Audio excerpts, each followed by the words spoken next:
The clean development mechanism is basically an offset system that's regulated under the Kyoto Protocol. It provides opportunities for individuals, companies and countries to buy offset credits that have been generated in southern countries under a regulatory framework that's administered through the UN body that deals with Kyoto. It's received enormous amounts of criticism, not just from small groups like Carbon Trade Watch, but very respectable mainstream media outlets like The Guardian, The Wall Street Journal, The Telegraph, and this is also subject to a number of documentaries all saying the CDM clearly isn't working. One of the main problems is that of additionality. Additionality means that an offset project is supposed to provide emissions reductions above and beyond what would have happened anyway. That is, if you're using carbon financing, it has to be to provide extra emissions reductions rather than just what was happening. Now, there's some studies that are coming out saying some 30 to 50% of projects under the CDM are non-additional. That is, it's just business as usual that's having a CDM label tagged on it in order to provide extra financing.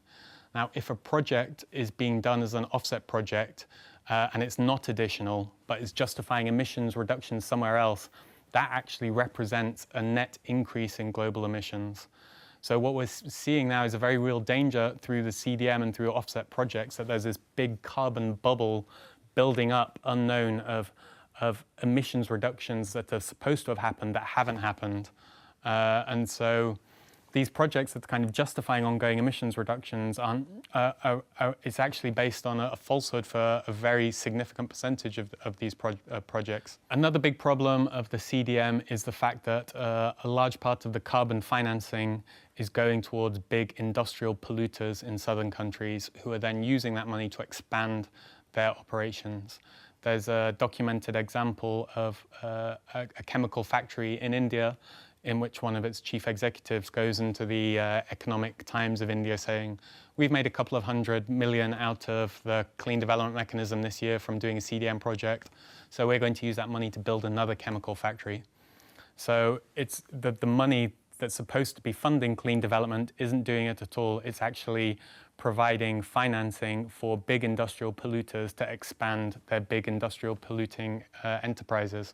One of the most serious problems with the clean development mechanism is the impact it's having on a number of communities in southern countries.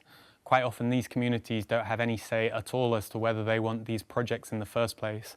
There's a number of documented examples of big wind farms to being developed in which villagers have traditionally used it for grazing land are now being expelled and are sometimes facing jail sentences if they continue to use it for grazing land.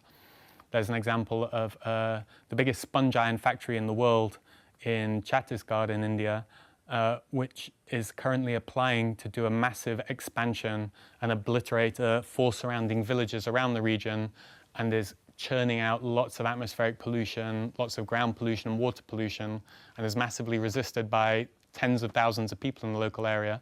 That has 4 CDM projects on the go in that one factory alone, gaining enormous amounts of money and some degree of environmental legitimacy, yet still being an incredibly polluting, antisocial corporation.